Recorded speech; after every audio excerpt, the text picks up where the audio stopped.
Hello my dear learned friends. I have already discussed about the characteristics of living. We have already discussed organization, metabolism, growth and development, reproduction and sensitivity. Now I will discuss about homeostasis and remaining characteristics. At first, homeostasis. What is homeostasis?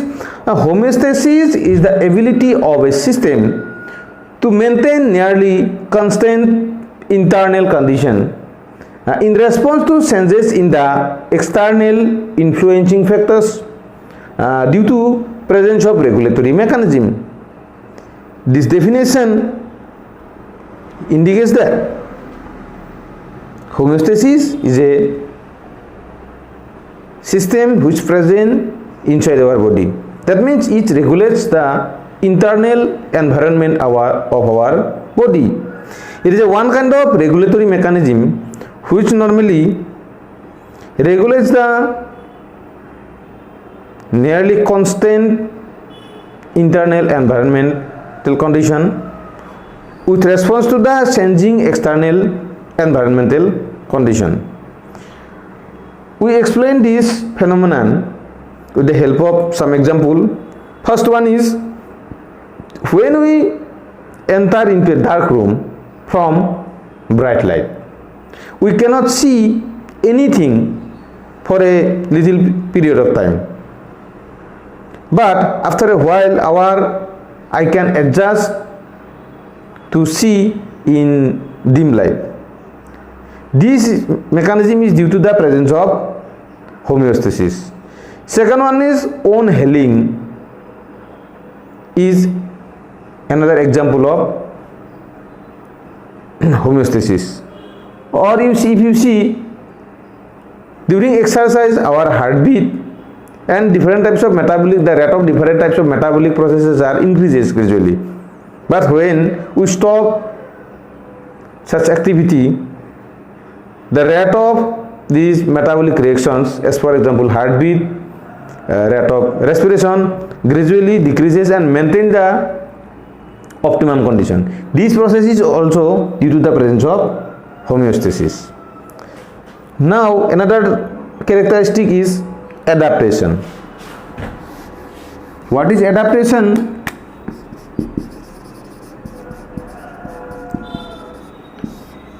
Adaptations are some changes which are some useful changes in morphology, physiology or behavior of an organism to adjust themselves in an environment for better survival and reproduction. The adaptation generally occurs in three levels. First one is morphological, that means the external structure. Morphology means external study of external structures, that means there are changes in their external structures. Physiological changes, that means different kinds of changes in their metabolic activities. And third one is behavior, that means all three kinds of changes, that means changes in morphology, changes in physiological processes or metabolic processes, or in different kinds of behavioral processes. These processes, actually these changes helps these organisms to adjust themselves with the environment where they live, and these changes help them to increase the rate of survivability and increase the rate of reproduction. These kind of changes are called as adaptation. There are two kinds of adaptations. First one is short term adaptation and second one is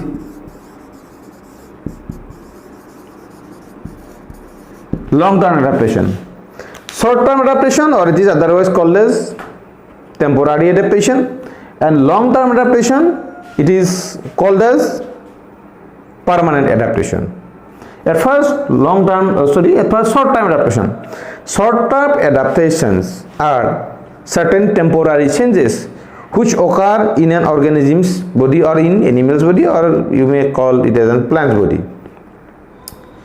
to reduce or to overcome the stresses which temporarily develop for a very short period of time.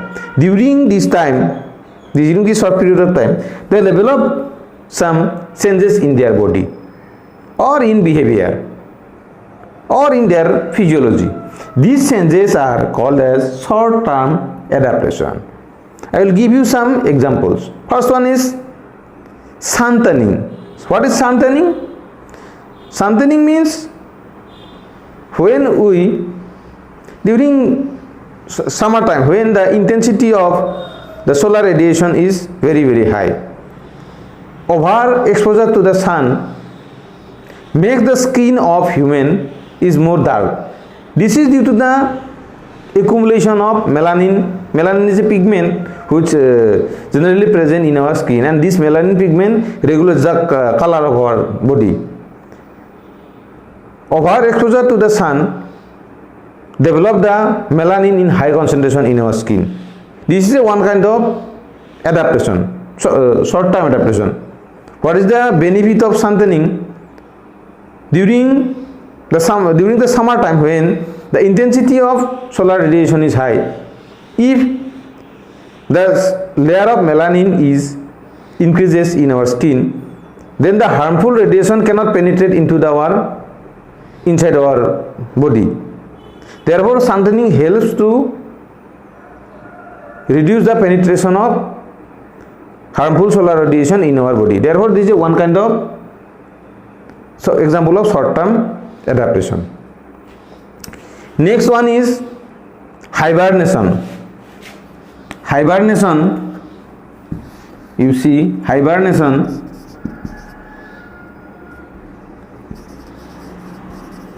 and another one is estivation.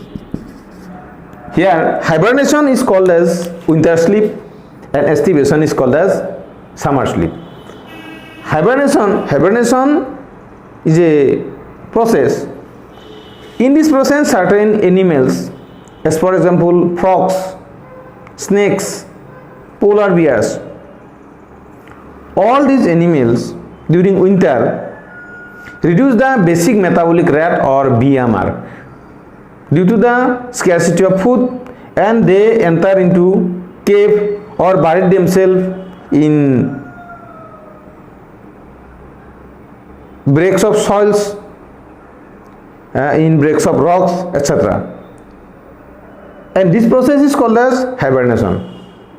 During this process, they reduce, due to the scarcity of food, they reduce their BMR or basic metabolic rate of the body. Next one is estivation. Estivation is called as summer sleep. During summer season, due to high temperature, certain animals, especially snakes, frogs, etc., all these select some places which are very cold or contain moisture.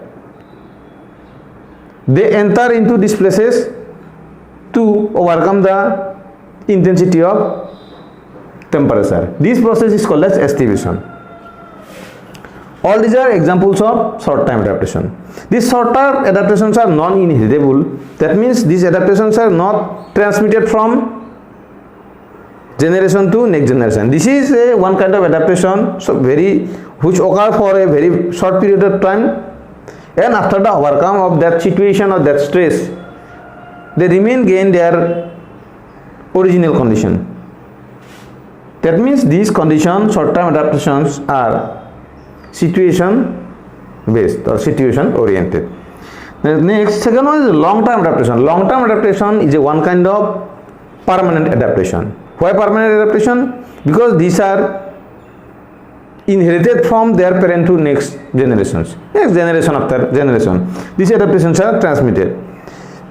And long-term adaptation Long-term adaptation is developed due to the struggle for existence with the environment. There are several examples. As for example, long tail of the kangaroo. In case of kangaroo, their tail acts as the fifth limb, which generally regulates their balance of the body. Next one is beaks of birds. There are different kinds of beaks in birds, and these beaks are developed or adapted. This is due to the feeding habits of the bird. On the basis of feeding habits, the structure of beaks generally modified into several forms. Next one is claws of birds. The claws of birds also modified into several forms. This is due to their activity or their types of habitats. Depending upon the nature of the habitats, suppose the claws of a aquatic bird is different with the normal one. The claws are also different in a carnivorous birds. Therefore, they are on the basis of their feeding mechanism, their habitat, all the claws or birds are also varied.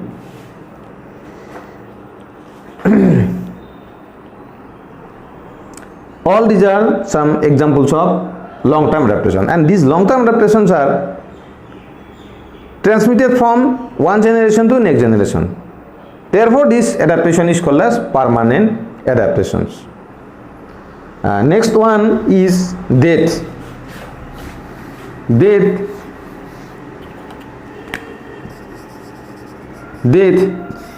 is the permanent stoppage of all vital activities of an organisms. This is accompanied by the increased rate of entropy and increased rate of degradative process which occur in tissue. The process of death generally categorized into two forms. First one is clinical death, and second one is biological death. What is clinical death? According to the point of view of medical science, the permanent stoppage of all the vital activities of vital organs like heart, lungs, etc. is called as clinical death. Whereas according to the point of view of biology, after clinical death, the tissues and cells which form these organs or the total body is not died for several hours. Biological death is the degradation of all these living cells permanently, and this is due to the two processes. One is autolysis and one is bacteriolysis. Autolysis means our lysosome, there is a cell organelle present in our cell which is called lysosome. Lysosome secretes different types of enzymes, and these enzymes gradually degraded the cells. This process is called autolysis. Another process is bacteriolysis. That means there are different kinds of bacteria which present in our body. They also secrete enzymes to destruct these components. But during living condition, there are different anti-enzymes secreted by our body which inactivate the action of these enzymes. Therefore, during the time of life, we are safe. But after death, the secretion of these anti-enzymes are finally stopped. Therefore, the bacteria which present in our body gradually secretes their enzymes, and these enzymes gradually degraded the cellular components. And this kind of death, final death, is called as biological death. What are the causes of death? There are two important causes of death. First one is aging